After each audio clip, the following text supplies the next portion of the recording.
नमस्ते। अगर आप मिथ बस्टिंग वीडियो को याद कर सकते हैं, तो अंतर्राष्ट्रीय व्यापार की पहली मुख्य चुनौती यह है कि खरीदारों और आपूर्तिकर्ताओं को कैसे जोड़ा जाए। एक बार फिर, मैं यहाँ आपकी अपेक्षाएं स्पष्ट करना चाहता हूँ। ये वीडियो बिजनेस टू बिजनेस अवसरों पर केंद्रित है। यहाँ जो कुछ बिंदु हम बता रहे हैं, वे बिजनेस टू कंज्यूमर संभावनाओं पर भी लागू हो सकते हैं, लेकिन बिजनेस टू कंज्यूमर के लिए समग्र दृष्टिकोण काफी अलग हो सकता है और वह इस YouTube प्लेलिस्ट में शामिल नहीं है। ठीक है, किन बिजनेस टू बिजनेस बाजारों को लक्षित करना है और अपने उत्पादों और सेवाओं के लिए उन्हें कैसे खोलना है। आपके पास कई संसाधन उपलब्ध हैं, जिनमें से कई निःशुल्क हैं। हालांकि एक बार फिर आपकी अपेक्षाएं स्पष्ट करने के लिए आपको यह तय करने में समय और प्रयास लगाना होगा कि किन बाजारों को लक्षित किया जाए। इसके अलावा अंतर्राष्ट्रीय बिक्री उत्पन्न करने के लिए कोई जादू की छड़ी नहीं है। नए बाजार खोलने में समय लगता है। आइए चीजों को एक एक कदम में समझते हैं। आप अपने निर्यात योजना को चरणों में विकसित कर सकते हैं। यह वीडियो आपको इन चरणों के माध्यम से ले जाएगा और फिर आपको यह दिखाएगा कि विशिष्ट बाजारों, ग्राहकों और साझेदारों को कैसे लक्षित किया जाए। अगली स्लाइड इस प्रक्रिया में उठाए जाने वाले 4 मुख्य कदमों का वर्णन करती है। ठीक है, ये रहे वे कदम और ये सभी निःशुल्क हैं। जैसा कि आप यहाँ देख सकते हैं, केवल 4 ही कदम हैं। वेबसाइट विश्लेषण। क्या आपकी वेबसाइट पर कोई विदेशी विजिटर आ रहे हैं?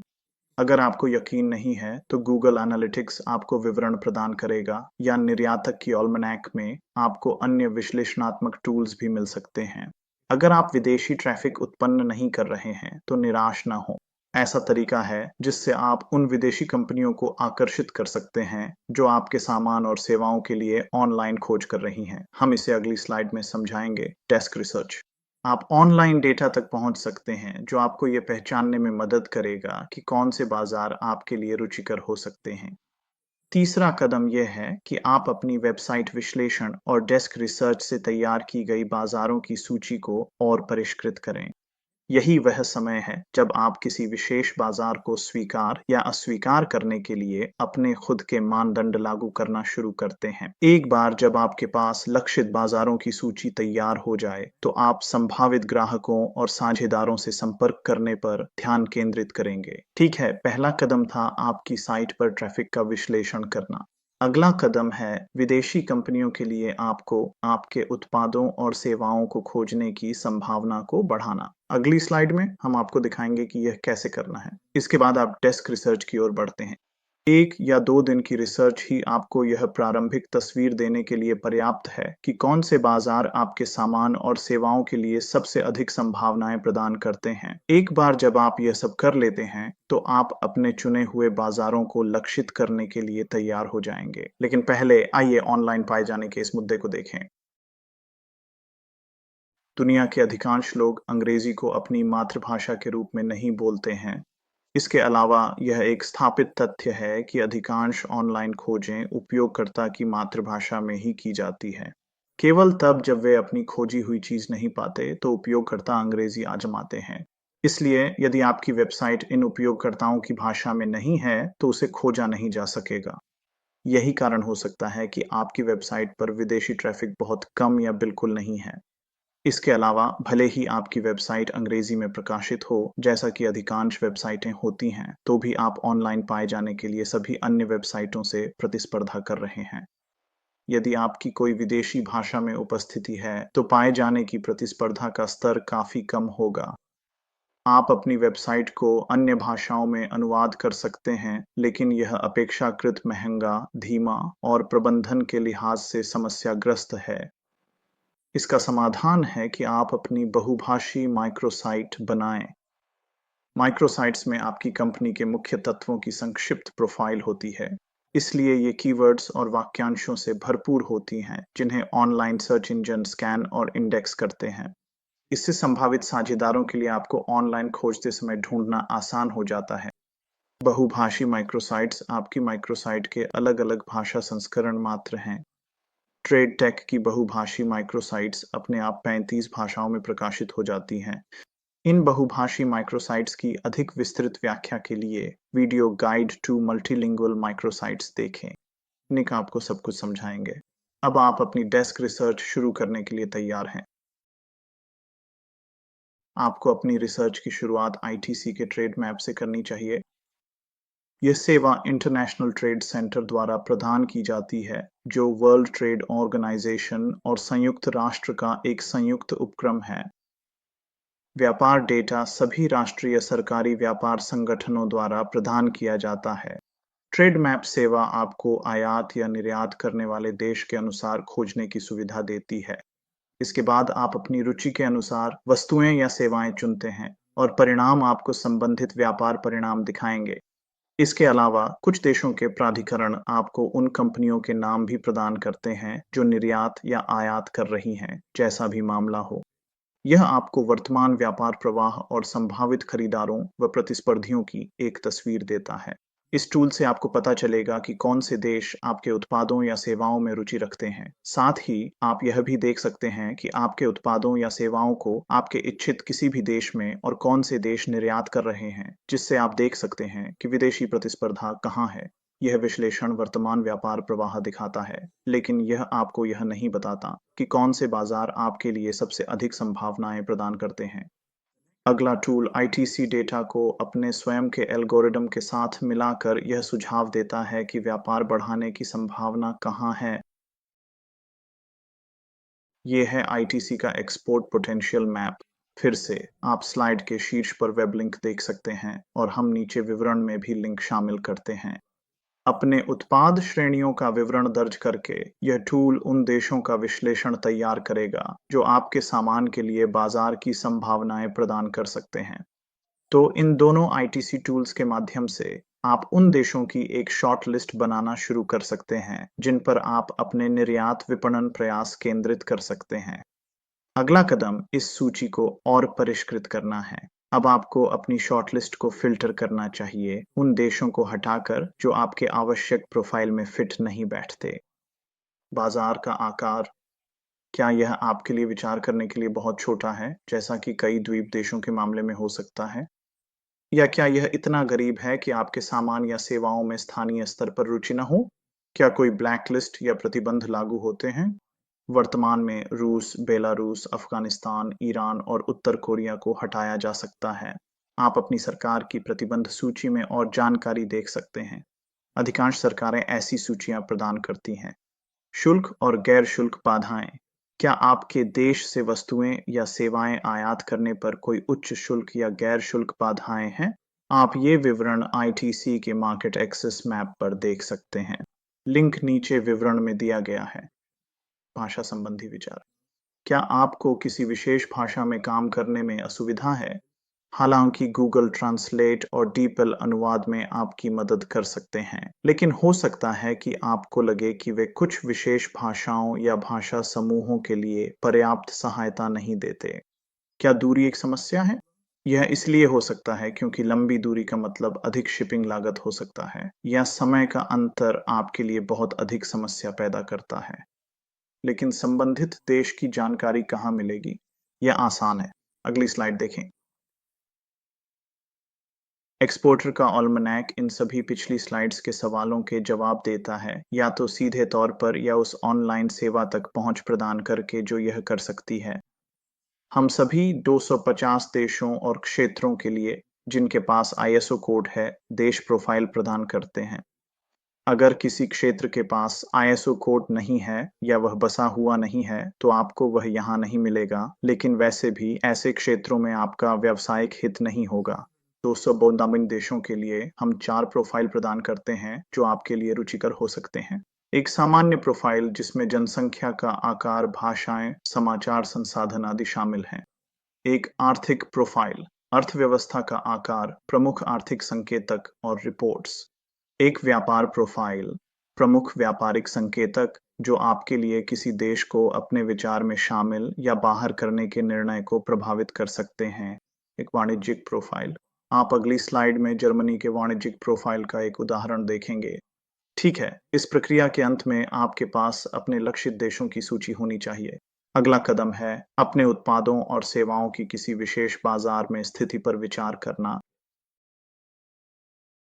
अपने विपणन अभियान का निर्णय लेने से पहले आपको प्रत्येक लक्षित बाजार में अपने उत्पादों और सेवाओं की स्थिति और अपने प्रतिस्पर्धियों की तुलना में उनकी स्थिति पर विचार करना चाहिए। आईटीसी के ट्रेड मैप का उपयोग करके किए गए विश्लेषण ने आपको विशिष्ट बाजारों में संभावित प्रतिस्पर्धियों की पहचान करने में भी मदद की होगी। इसके अलावा आप कंपास डायरेक्टरी भी देख सकते हैं ताकि यह जान सकें कि किसी विशेष देश में कौन-कौन सी स्थानीय कंपनियां सक्रिय हैं। कंपास डायरेक्टरी का लिंक नीचे दिए गए विवरण में दिखाया गया है। क्या कोई अनुकूलन आवश्यक है? क्या आप अपने उत्पादों और सेवाओं की तुलना संभावित प्रतिस्पर्धियों से कर सकते हैं? क्या आपको अपने माल और सेवाओं में कोई बदलाव या अनुकूलन करने की आवश्यकता है? आपके उत्पाद या सेवाएं नए बाजारों में कौन से लाभ प्रदान करते हैं? क्या आपको यह स्पष्ट है कि आप अपनी पेशकशों को कैसे स्थापित करेंगे? ठीक है। इस प्रक्रिया को पूरा करने के बाद आपने उन देशों की सूची तैयार कर ली है जिन्हें आप लक्षित करना चाहते हैं और आपने अपने उत्पादों और सेवाओं की पोजीशनिंग भी तय कर ली है। अब आइए कंपनियों के नामों की एक लक्षित सूची तैयार करने की प्रक्रिया शुरू करें। इस स्लाइड पर जिन संसाधनों का मैंने उल्लेख किया है, उनमें से कुछ निःशुल्क उपलब्ध हैं। मैं सुझाव दूंगा कि आप सबसे पहले इन निःशुल्क सेवाओं का उपयोग करें ताकि आपको उपलब्ध विकल्पों का अंदाजा हो सके। फिर जब आपके मन में यह और अधिक स्पष्ट हो जाए कि कौन से देश आपके लिए सबसे अधिक रुचिकर हैं, तभी आपको उपलब्ध व्यावसायिक सेवाओं पर विचार करना चाहिए और उन्हें एक-एक करके देखना चाहिए। जैसा कि हमने उल्लेख किया, आईटीसी का ट्रेड मैप विशिष्ट वस्तुओं और सेवाओं के आयातकों और निर्यातकों की सूची प्रदान कर सकता है। हालांकि ये विवरण केवल तभी प्रदान किए जाते हैं जब राष्ट्रीय एजेंसी ने इन्हें उपलब्ध कराया हो। जब वे ऐसा करते हैं तो अक्सर केवल नाम और एक संक्षिप्त पता ही दिया जाता है, कोई संपर्क विवरण प्रदान नहीं किया जाता है। लेकिन अगर आपके पास किसी कंपनी का नाम है, तो आप उनकी वेबसाइट, कॉम्पास डायरेक्टरी और अन्य व्यावसायिक निर्देशिकाओं के लिए ऑनलाइन खोज कर सकते हैं। अगर आपके पास पहले से ही नाम है और आप केवल कुछ कंपनियों के संपर्क विवरण ढूंढ रहे हैं, तो निःसंकोच कॉम्पास की मुफ्त वेब खोज सुविधा का उपयोग करें। हालांकि संभावित लक्ष्यों की महत्वपूर्ण सूचियां तैयार करने के लिए संभवतः आपको कॉम्पास की व्यावसायिक सेवा इजी बिजनेस की आवश्यकता होगी। इस सेवा के साथ आप विशिष्ट प्रोफाइल वाली कंपनियों की खोज कर सकते हैं। उदाहरण के लिए यदि वे वितरक या निर्माता हैं और कंपनी के आकार के अनुसार कॉम्पास संपर्क विवरण प्रदान करता है। हालांकि कृपया ध्यान दें कि कई देशों के लिए वे संबंधित कर्मचारियों का नाम तो दे सकते हैं, लेकिन उनका सीधा ईमेल या टेलीफोन नंबर नहीं, केवल सामान्य ईमेल और स्विचबोर्ड नंबर ही देते हैं। ऐसे मामलों में कंपनी की वेबसाइट की समीक्षा करें और तय करें कि आप अपनी कंपनी और उसके उत्पादों व सेवाओं को कैसे प्रस्तुत करेंगे। टेलीफोन कॉल करें, खुद और अपनी कंपनी का परिचय दें, संबंधित व्यक्ति का ईमेल पता या टेलीफोन नंबर प्राप्त करें और उनसे सीधे संपर्क करें। सामान्य पते पर ईमेल न भेजें। ऐसा करने से आपकी ईमेल की अनदेखी होने की संभावना बहुत अधिक है, जिससे आपका समय व्यर्थ जाएगा। एक्सपोर्टर ऑल्मनैक के अन्य अनुभाग जो आपको संपर्क करने के लिए कंपनियां खोजने में मदद कर सकते हैं, उनमें ट्रेड लीड्स और प्रमोशन एजेंसियों के लिंक, साथ ही business to business online marketplace भी शामिल हैं। यह देखने के लिए इन पर नजर डालें कि क्या ये आपकी आवश्यकताओं के लिए प्रासंगिक हो सकते हैं। आप संभावित ग्राहकों और साझेदारों से और किन तरीकों से संपर्क कर सकते हैं। अगली स्लाइड में हम बाजार तक पहुंचने के 4 चैनलों को देखेंगे। किसी विशेष बाजार तक पहुंचने के लिए आपके पास कई विकल्प हैं। आप पिछली स्लाइड में बताए गए अनुसार टेलीफोन द्वारा सीधे संपर्क करने की कोशिश कर सकते हैं। हालांकि विचार करने के लिए 4 अन्य मुख्य चैनल भी हैं। Social media. आपको निश्चित रूप से सोशल मीडिया, विशेष रूप से लिंक्डइन का उपयोग अपनी संस्था को बढ़ावा देने के लिए करना चाहिए। देखें कि क्या कोई अंतर्राष्ट्रीय व्यापार समूह है जिनमें आप शामिल हो सकते हैं, जो आपकी कंपनी की गतिविधियों के अनुकूल हों। ऑनलाइन विज्ञापन। एक पारंपरिक विज्ञापन चैनल है गूगल एड्स। ये video communication chambers of commerce में शामिल किया गया है। स्थानीय चैम्बर्स ऑफ कॉमर्स बेहद सहायक हो सकते हैं। हर देश के लिए संपर्क विवरण एक्सपोर्टर ऑल्मनैक की कंट्री प्रोफाइल्स में मिल सकते हैं।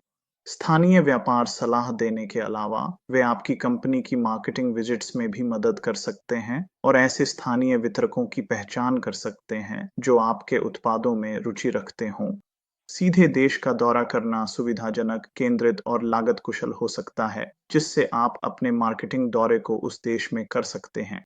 इस तरह आप संभावित खरीदारों और साझेदारों को उनके अपने माहौल में देख सकते हैं, जिससे आपको व्यापार की संभावनाओं का कहीं बेहतर अंदाजा मिलता है। बेशक, इसके लिए भी सावधानीपूर्वक योजना और निवेश की आवश्यकता होती है। यहाँ विचार करने वाली बात यह है कि क्या आपके उत्पादों और सेवाओं के लिए एक स्थापित वितरक ढूंढना समझदारी होगी। इसके कई फायदे हैं। आपको केवल एक ही साझेदार पर ध्यान देना होता है। वे अपने स्थानीय बाजार को आपसे कहीं बेहतर जानते हैं और इसलिए आपको यह सलाह दे सकते हैं कि आपके उत्पादों को सबसे अच्छा कैसे प्रस्तुत किया जाए, खासकर जब स्थानीय प्रतिस्पर्धा का विचार किया जाए। वे उन सभी भाषाई और सांस्कृतिक मुद्दों को समझते हैं जिन्हें आपके उत्पादों की स्थिति तय करते समय ध्यान में रखना जरूरी है। यह भी हो सकता है कि आपको स्थानीय सेवा समर्थन की आवश्यकता हो जो वे प्रदान कर सकते हैं। अक्सर यह आपके खुद के स्थानीय सेवा संचालन स्थापित करने से बेहतर होता है। अंत में, व्यापार मिशन और उद्योग मेलों, चाहे वे भौतिक हों या वर्चुअल, पर कम से कम विचार अवश्य करना चाहिए। ये द्विपक्षीय या उद्योग विशिष्ट हो सकते हैं। हालांकि इनमें काफी योजना बनानी पड़ती है और खासकर भौतिक कार्यक्रम महंगे भी हो सकते हैं। लेकिन अगर लक्षित दर्शक संभावनाओं से भरपूर है, तो ये निवेश के लायक साबित हो सकते हैं। तो हम इस प्रस्तुति के लगभग अंत तक पहुंच चुके हैं। अब बस मुझे आपको उन बिंदुओं का संक्षिप्त सारांश देना है जिन्हें हमने कवर किया है। तो संक्षेप में, शुरुआत का बिंदु यह है कि आप उन देशों का चयन करें जो आपको सबसे अधिक संभावनाएं प्रदान करते हैं। ये चयन कई कारकों के आधार पर किया जाएगा। उदाहरण के लिए, वेबसाइट के आंकड़े, व्यापार के आंकड़े, उस देश की आर्थिक प्रोफाइल जहां वह स्थित है, व्यापार में आने वाली बाधाएं और आपकी अपनी व्यक्तिगत प्राथमिकताएं। ऐसे उपकरण और सूचना संसाधन उपलब्ध हैं जो आपको अपनी शॉर्टलिस्ट को और बेहतर बनाने में मदद करते हैं। ये संसाधन वास्तविक व्यापार प्रवाह और आपके उत्पादों और सेवाओं के लिए संभावित बाजार अवसरों को ध्यान में रखते हैं। यह देखते हुए कि कहीं कोई व्यापार प्रतिबंध या महत्वपूर्ण शुल्क और या गैर शुल्क बाधाएं तो नहीं हैं, आपके अपने आवश्यकताएं, यदि कोई है, जैसे कि बाजार का आकार, भाषा और दूरी। इसके बाद आपको अपने उत्पादों और सेवाओं की बाजार में स्थिति पर विचार करना चाहिए और यह अलग-अलग बाजारों में अलग हो सकती है। क्या आप सीधे बिक्री करना चाहते हैं या आप किसी वितरक या स्थानीय साझेदार की तलाश में हैं? एक बार जब आप अपने लक्षित बाजार चुन लेते हैं, तो कई संसाधन उपलब्ध हैं, जिनमें से कई निःशुल्क हैं, जो आपको संभावित खरीदारों और साझेदारों की लक्षित सूची तैयार करने में मदद करते हैं।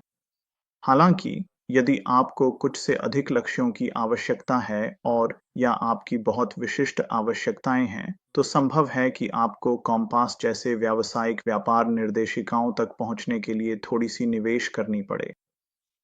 अंतिम निर्णय फिर आपके विपणन चैनल चुनने से संबंधित होते हैं। ये इस बात पर बहुत निर्भर करेंगे कि आप अपने अंतर्राष्ट्रीय संभावनाओं को खोलने में समय और पैसा निवेश करने के लिए कितने इच्छुक हैं। कृपया इस पर सावधानीपूर्वक विचार करें। ये मत सोचिए कि एक ठंडी ईमेल अभियान से परिणाम मिलेंगे। ऐसा नहीं होगा। बस सोचिए कि आपको हर दिन कितने स्पैम ईमेल मिलते हैं जो व्यापार के अवसरों की पेशकश करते हैं, और अगर वे आपके स्पैम फिल्टर से गुजर भी जाएं, तो आप उन ईमेल्स के साथ क्या करते हैं। तो बस इतना ही। देखने के लिए धन्यवाद। मुझे उम्मीद है कि आपको यह प्रस्तुति व्यावहारिक रूप से सहायक लगी होगी। इस वीडियो में जिन वेबसाइट्स का मैंने उल्लेख किया है, वे नीचे सूचीबद्ध हैं। मुझे आशा है कि आपको ये उपयोगी लगेंगी और ये आपकी अंतर्राष्ट्रीय संभावनाओं को समझने और बढ़ाने में मदद करेंगी। यदि आप हमसे सीधे संपर्क करना चाहें, तो कृपया बेझिझक ऐसा करें।